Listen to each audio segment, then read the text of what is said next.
In the heart of ancient Mesoamerica, where the lakes shimmered beneath the vast blue sky and the mountains watched over the valleys, lay the city of Tenochtitlan, the jewel of the Mexica people.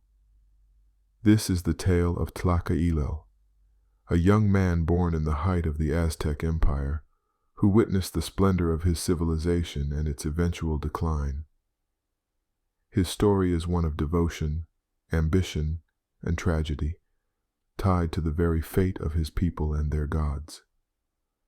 Tlacaelel was born in the year Seacatl, under the reign of the great Huey Tlatoani, ruler Itzcoatl. His mother, Xochitl, was a respected noblewoman, descended from warriors who had fought to defend the growing city, while his father, Moctezuma Ilhuicamina, was one of the empire's greatest generals, charged with expanding the borders of the Mexica. From an early age, Tlacaelel was trained in the ways of war, mathematics, and religion at the Calmecac, the prestigious school for nobles. As he learned about his heritage, he came to understand the deep history of his people. They were once wanderers, the Mexica, searching for a sign from their patron god, Huitzilopochtli, to settle. According to legend, the Mexica had been promised that they would find a new home when they saw an eagle perched on a cactus, devouring a snake. That sacred omen had appeared on a small swampy island in the center of Lake Texcoco, where Tenochtitlan was founded in 1325.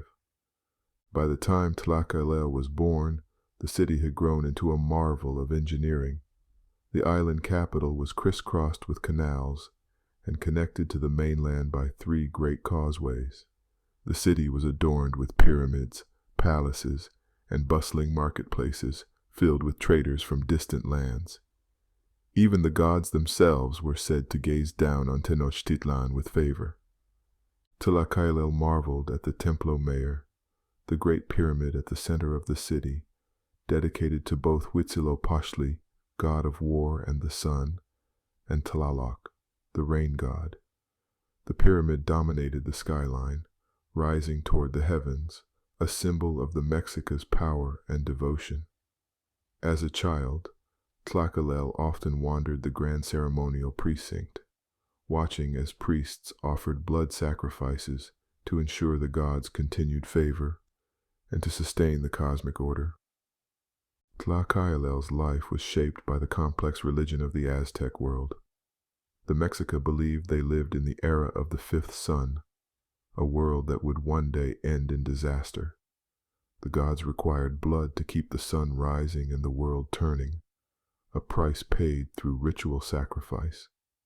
The priests taught that Huitzilopochtli had led the Mexica to greatness through war and conquest. Therefore, the duty of every Aztec warrior was to capture prisoners in battle to be sacrificed upon the stone altars. At 16, Tlacaelel underwent his Telpachcali, youth house, initiation, where he trained in the art of warfare and learned the sacred hymns to the gods. Like all young men of noble birth, he was expected to serve in the military. His first battle came in a campaign to conquer a neighboring city-state, or Altepetl.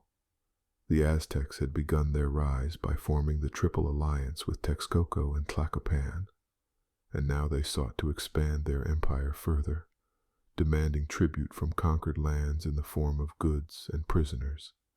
In battle, Tlacaelel proved his bravery, capturing several warriors from the enemy ranks. These captives were taken back to Tenochtitlan, where they were sacrificed in a great ceremony to Huitzilopochtli. Tlacaelel felt a mixture of pride and unease as he watched the priests offer their hearts to the god, their blood flowing down the steps of the Templo Mayor. This was the cycle of life and death that sustained the Mexica, but it also weighed heavily on his conscience. Though he was a skilled warrior, Tlacaelel had a mind for politics and religion. He understood that the success of the empire depended on more than just military conquest. It required the unity of its people and the constant favor of the gods.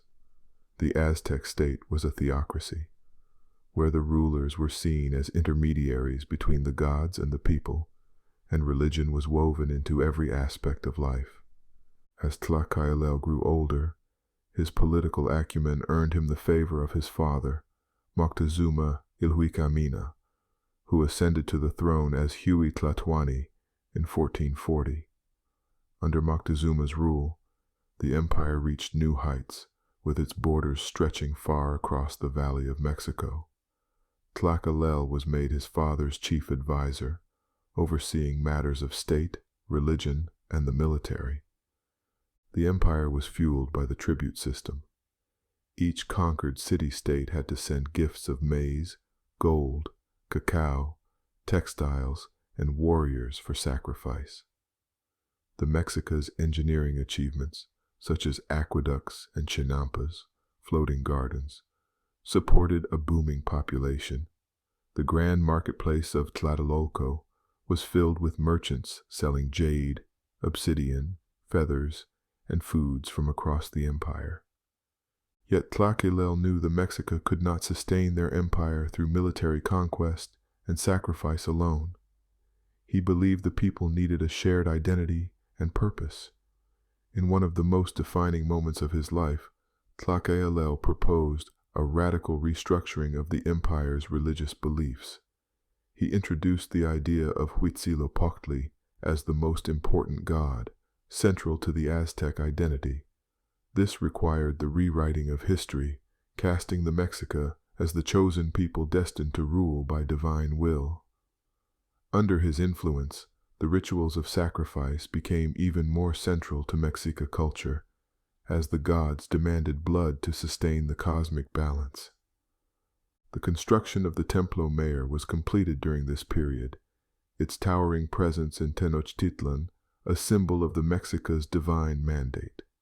The Florentine Codex and other texts record that thousands of captives were sacrificed to dedicate the temple, a spectacle that filled the city with awe and fear. But Tlacaelel's ambitions did not end there.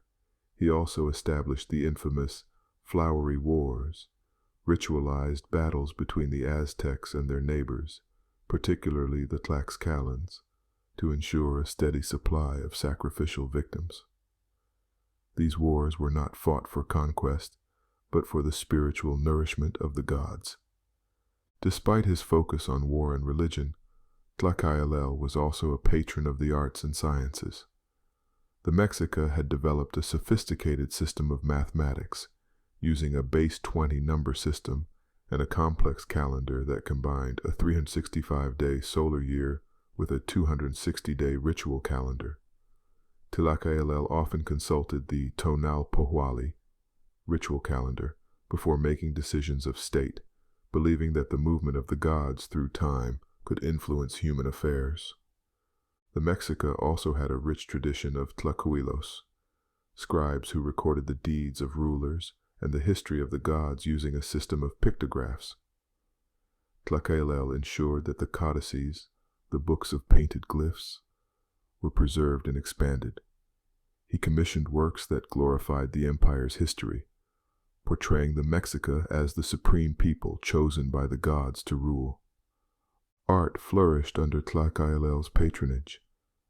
Sculptures of gods and rulers adorned the city, carved from basalt and jade. Warriors wore ornate feathered headdresses, and the nobility draped themselves in brightly colored garments woven with intricate designs. Even the architecture reflected the Mexica's power, with grand pyramids rising from the earth like mountains. Tenochtitlan itself was a masterpiece of engineering. The chinampas provided fertile farmland on the lake, feeding the growing population. Aqueducts carried fresh water from the surrounding mountains, and dikes controlled the levels of the lake to prevent flooding. The city was a hub of innovation, with knowledge of astronomy, agriculture, and medicine passing through its streets. As Tlacaelel aged, he began to sense a growing darkness on the horizon. The empire had reached its peak, but there were signs of unrest. The tribute demands were becoming increasingly burdensome for the conquered city-states, and rebellion simmered in the distant provinces. The Tlaxcalans, bitter enemies of the Mexica, had never been fully subjugated, and their defiance weakened the unity of the empire. In 1519, strange rumors began to reach Tenochtitlan. Foreigners had arrived on the eastern coast, pale-skinned men with beards who carried metal weapons and rode animals the Mexica had never seen before. Tlacaelel, now an old man, was filled with dread. Some said these foreigners were gods, perhaps even Quetzalcoatl, the feathered serpent god who had promised to return from the east. Moctezuma II, Tlacaelel's nephew, and the current Huey Tlatoani, was deeply troubled by these rumors. Unsure whether the foreigners were gods or men, Moctezuma sent emissaries bearing gifts of gold to meet them. But the arrival of Hernán Cortés and his band of conquistadors marked the beginning of the end for the Mexica Empire. Tlacaelel watched as Moctezuma welcomed Cortés into Tenochtitlan, unsure how to react to these strange invaders. The Spaniards, hungry for gold and power, saw the wealth of the Mexica and coveted their empire. Cortés quickly realized that the Mexica's rigid hierarchy and their reliance on religious beliefs could be exploited. As disease spread through Tenochtitlan and rebellion stirred among the tributary states, Tlacaelel understood that the gods were abandoning them. The once mighty Mexica were now besieged in their own capital, and the invaders, with their guns and steel, seemed unstoppable. In 1521, Tenochtitlan fell. The canals ran red with blood, and the great pyramids were reduced to rubble.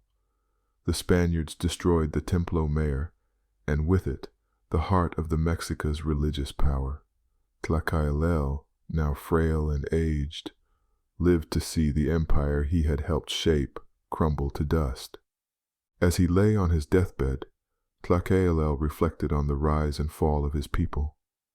The Aztec Empire had once stood as a symbol of divine power, its rulers chosen by the gods to lead the Mexica to greatness. But in the end, it was not the gods who determined their fate, but men from across the sea, driven by their own desires and ambitions. Tlacaelel's last thoughts were of the city of Tenochtitlan, once a shining beacon in the center of Lake Texcoco, now a shadow of its former self. He wondered if future generations would remember the glory of the Mexica, or if they would be forgotten, buried beneath the ruins of their own greatness. Though the Mexica Empire fell to the Spaniards, the legacy of their civilization lived on. The pyramids of Tenochtitlan may have been destroyed, but the memory of the Aztec people survived in the codices, the songs and the stories passed down through generations. Tlacaelel's vision of a unified Mexica people, bound by their devotion to the gods and their duty to their empire, had shaped the course of history.